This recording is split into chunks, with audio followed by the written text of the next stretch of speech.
안녕하세요. 오늘 저희가 함께 좀 깊이 들여다볼 자료는요. 지나친 검약과 헛된 후회라는 제목의 글입니다. 살면서 무언가를 아낄 때, 특히 이게 좀 필요 이상으로 지나치다 싶을 때 드는 그 묘한 감정 있잖아요. 바로 헛된 후회에 대한 이야기예요. 왜 우리는 뭐 넉넉히 가지고 있으면서도 사소한 지출에 괜히 마음 불편해하고 또 정작 필요할 땐 못 쓰고 나중에 그때 살 걸 하면서 더 크게 후회하고 그럴까요? 이번 시간엔 바로 이 지점, 그러니까 건강한 절약과 우리를 좀 먹는 집착 사이의 그 묘한 경계선, 그걸 한번 찾아보려고 합니다. 글 초반에 아주 인상적인 예시가 나오잖아요. 네, 그 땔감 이야기요. 맞아요. 아내가 부엌 난로에 땔감을 조금 더 넣으니까 남편이 속으로 아이고 저거 아까운데 불필요한 낭비인데 하면서 후회한다는 거예요. 근데 사실 창고에는 땔감이 뭐 충분히 쌓여 있는데도 말이죠. 혹시 당신도 무언가를 이렇게 사용하면서 이거 아껴야 되는데 하는 약간은 비합리적인 그런 불편함 느껴보신 적 없으신가요? 바로 그 지점이 이 글이 파고드는 핵심인 것 같아요. 헛된 후회라고 표현했듯이 이 감정은 사실 좀 비합리적이라는 거죠. 방금 말씀하신 그 땔감 예시처럼요. 석탄젤이 안 좋으면 당연히 땔감을 더 넣어야 난방이 될 텐데도 그냥 그 아낀다는 행위 자체에 집착하게 되는 거예요. 뭐랄까, 필요나 실용성보다는 절약이라는 그 생각 자체에 좀 사로잡힌 상태라고 볼 수 있겠죠? 그러니까 정상적이고 괜찮은 삶을 유지하는 데 필요한 것들 있잖아요. 뭐 예를 들면 적절한 음식이나 생활 필수품 사는 거. 이런 아주 기본적인 것들에 대해서까지 아까워하면서 후회하는 건 좀 문제가 있다. 이런 이야기군요. 네, 맞습니다. 그리고 이런 지나친 절약이 실제 삶에서 어떤 역효과를 만들어내는지 그래서는 여러 사례를 들어서 보여주고 있거든요. 자원을 뭐랄까 삶의 질을 높이는 데 쓰는 게 아니라 그냥 쌓아두는 것 자체가 목적이 되어버리는 그런 상황들이죠. 와, 정말 생생한 사례들이 많더라고요. 평생 진짜 악착같이 돈을 모았는데 갑자기 뭐 금융 변화 같은 걸로 그 가치가 확 떨어지니까 네네. 그때 가서 차라리 그때 필요한 걸 살 걸 하면서 엄청나게 후회하는 이야기. 또 좋은 옷 같은 거 있잖아요.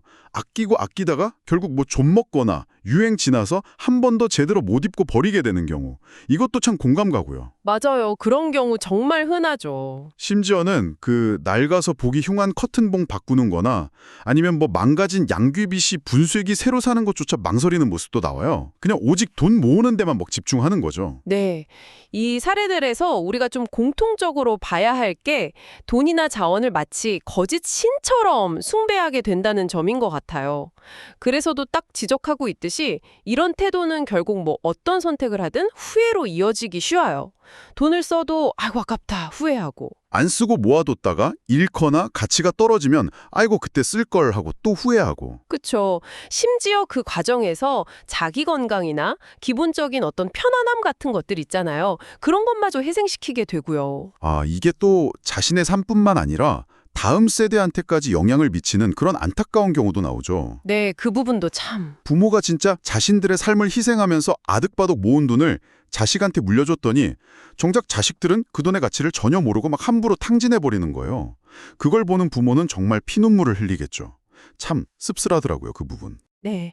그래서 글에서는 아주 명확하게 선을 긋고 있습니다. 미래의 어떤 필요를 위해서 혹은 뭐 더 나은 삶을 위해서 저축하는 건 당연히 현명한 일이죠. 하지만 현재의 괜찮은 삶, 그리고 자신의 건강마저 내팽개치면서 오직 그 자본 축적 자체에만 매달리는 건 분명히 잘못되었다고요. 그게 설령 자녀를 위한 것이라는 명목이라 할지라도 말이죠. 그렇죠. 결국 그런 삶의 끝에는 내가 젊었을 때 충분한 음식과 편안함을 누리지 못했구나 하는 그런 공허한 후회만 남게 될 가능성이 높다는 겁니다. 그래서 이 글이 궁극적으로 강조하는 가치가 바로 그 물질적인 부와는 좀 다른 차원의 것이군요. 네, 그렇습니다. 바로 정신적, 심적 풍요를 이야기하는 거죠.